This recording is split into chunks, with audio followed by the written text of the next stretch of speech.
السلام علیکم ورحمۃ اللہ وبرکاتہ۔ اب بڑھتے ہیں حصہ 4 کی اور، جہاں سے یہ سفر ایک ایسی روحانی بلندی کی طرف مڑتا ہے جہاں آج تک کوئی بشر یعنی انسان یا فرشتہ نہیں پہنچا۔ 7ویں آسمان اور بیت المعمور سے آگے بڑھتے ہوئے اب حضور صلی اللہ علیہ وسلم ایک ایسے مقام پر پہنچے جو ساری کائنات کی آخری حد ہے۔ اسے سدرۃ المنتہا کہا جاتا ہے۔ سدرہ عربی میں بیری کے درخت کو کہتے ہیں اور منتہا کا مطلب ہے ختم ہونے کی جگہ۔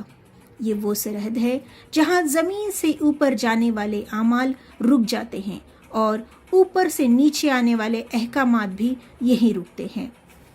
حضور صلی اللہ علیہ وسلم نے فرمایا کہ یہ درخت اتنا بڑا ہے کہ ایک سوار اس کی ٹہنیوں کے سائے میں برسوں چلتا رہے تب بھی ختم نہ ہو۔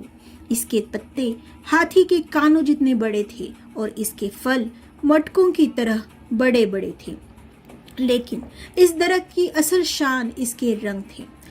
آپ صلی اللہ علیہ وسلم نے فرمایا، جب اس درخت کو اللہ کے نور اور حکم نے ڈھانپ لیا تو اس کے رنگ اس قدر بدل گئے کہ میں بیان نہیں کر سکتا۔ اس پر سونے کی ٹڈیاں بیٹھی ہوئی تھی اور ہر پتا اللہ کی تسبیح پڑھ رہا تھا۔ یہ وہ مقام تھا جہاں حضور صلی اللہ علیہ وسلم نے حضرت جبرائیل علیہ السلام کو ان کی اصل شکل میں دیکھا۔ عام طور پر جبرائیل علیہ السلام انسانی روپ میں آتے تھے، لیکن یہاں آپ صلی اللہ علیہ وسلم نے دیکھا کہ ان کے 600 پر ہیں اور ان کے پروں سے یاقوت اور موتیوں کی طرح نورانی قطرے جھڑ رہے ہیں۔ جبرائیل علیہ السلام کا وجود مشرق سے مغرب تک کے افق کو گھیرے ہوئے تھا۔ جب حضور صلی اللہ علیہ وسلم سدرۃ المنتہا سے بھی آگے بڑھنے لگے تو حضرت جبرائیل علیہ السلام ایک جگہ رک گئے۔ آپ صلی اللہ علیہ وسلم نے پلٹ کر پوچھا، اے جبرائیل، کیا ایسی تنہائی کے مقام پر تم میرا ساتھ چھوڑ دو گے؟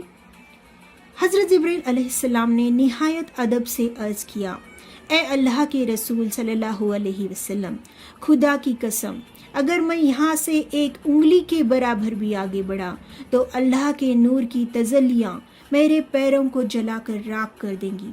یہ میری آخری حد ہے، اس کے آگے صرف آپ کی ہی رسائی ہے۔ سوچئے اس منظر کو، تمام کائنات کے سردار صلی اللہ علیہ وسلم تنہا رہ گئے۔ جبرائیل جیسا عظیم فرشتہ بھی پیچھے رہ گیا۔ اب نہ کوئی آواز تھی نہ کوئی ساتھی، چاروں طرف صرف نور ہی نور تھا اور ایک عجیب روحانی سناٹا۔ روایتوں میں آتا ہے کہ جبرائیل علیہ السلام کے رکنے کے بعد آپ صلی اللہ علیہ وسلم کے لیے رف پیش کیا گیا۔ یہ ایک اور نورانی سواری تھی۔